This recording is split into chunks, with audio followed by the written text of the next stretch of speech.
We like to imagine that the villains in our political system are mustache-twirling geniuses operating in the shadows, but the reality is far more mundane, more dangerous, and much more human. The psychology of political greed isn't born from a desire for evil, it is born from a psychological glitch that turns public service into a personal balance sheet.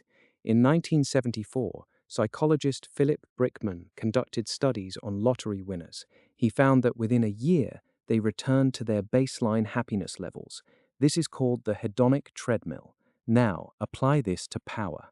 When a politician enters office, they enter a world where their social standing, their influence, and their access to luxury accelerate rapidly. Their brain adjusts to the new normal, and they begin to view their position not as a duty, but as a lifestyle requirement. This is the first psychological hurdle, the normalization of corruption. Consider the case of Rod Blagojevich, the former governor of Illinois.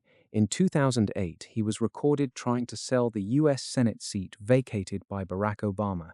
He famously said, "I've got this thing and it's fucking golden, and I'm just not giving it up for nothing."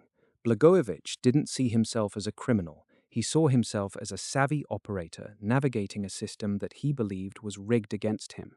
This is a common cognitive distortion called moral decoupling. It allows an individual to maintain a positive self-image while engaging in behavior that violates their own moral code. They tell themselves, "Everyone else is doing it," or "The system is so broken that I'm just taking my cut." Research from the University of North Carolina suggests that corruption often starts with a small, seemingly insignificant favor. It's a concept known as the slippery slope of unethical behavior. Maybe it's a free dinner from a lobbyist, then it's a campaign donation from a firm looking for a government contract, then it's a board seat for a spouse. Each step is small enough to be rationalized. The politician convinces themselves that the donation doesn't change their vote. They are just maintaining relationships. But the human brain is a master of self-deception. By the time the actual corruption happens, the threshold for what they consider ethical has already shifted. Look at the 2010 scandal involving Tom DeLay, the former House Majority Leader. He was convicted of money laundering and conspiracy. His defense wasn't that he didn't move the money. His defense was that he was just playing the game by the rules of power.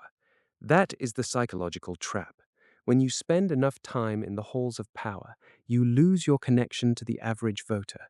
You start to see constituents as variables in an equation rather than human beings. This leads us to the concept of psychological distance. When a CEO makes a decision, they can see the profit margins. When a politician makes a decision, the consequences are often invisible or years away. If a politician accepts a bribe to pass a tax loophole for a corporation, they don't see the crumbling schools or the underfunded hospitals. They see the lobbyists smiling across the table. They see the donation numbers climbing in their campaign account. The brain struggles to empathize with people we cannot see or interact with. There is also the factor of groupthink. Political parties act as echo chambers. In these environments, morality is redefined by the collective. If the party says a certain level of grift is acceptable, the individual brain will bend to fit that social norm. Studies on social conformity, like the famous Asch experiments, show that humans will ignore the evidence of their own eyes just to fit in with the group. In Washington, the social cost of speaking out against corruption is often higher than the cost of participating in it. But why does it never seem to stop? Why don't they ever have enough? The answer lies in dopamine. Corruption provides a high-stakes dopamine hit, the thrill of the deal, the secrecy, the feeling of outsmarting the system. It's addictive. It's the same chemical pathway stimulated by gambling. When a politician is involved in a backroom deal, they aren't just looking for money. They are looking for the validation of their own cleverness. In 2012, the Stanford University School of Medicine found that power actually alters the brain's ability to empathize. High-power individuals showed decreased activity in the mirror neuron system, which is the part of the brain that allows us to feel what others are feeling.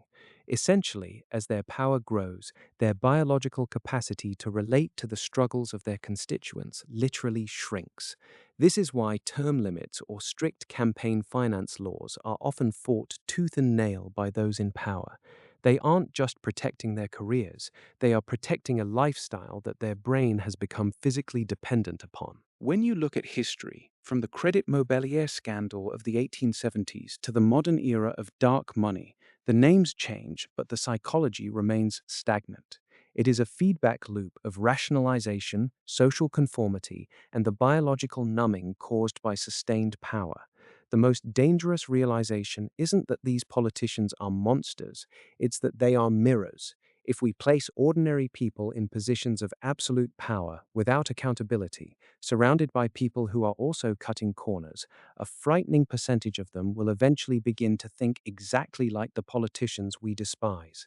We often focus on the policies, the platforms, and the rhetoric, but we ignore the psychological environment we have built. As long as we create systems where the benefits of corruption are immediate and personal, and the costs are distant and abstract, we are effectively incentivizing the very behavior we claim to abhor. Corruption is not a bug in the system, it is a feature of how our brains respond to the unchecked accumulation of power. Until we change the incentives, we shouldn't be surprised when the actors continue to follow the script. The question isn't how we stop the bad people from getting into office. The question is how we build a system that prevents even the good ones from losing their minds.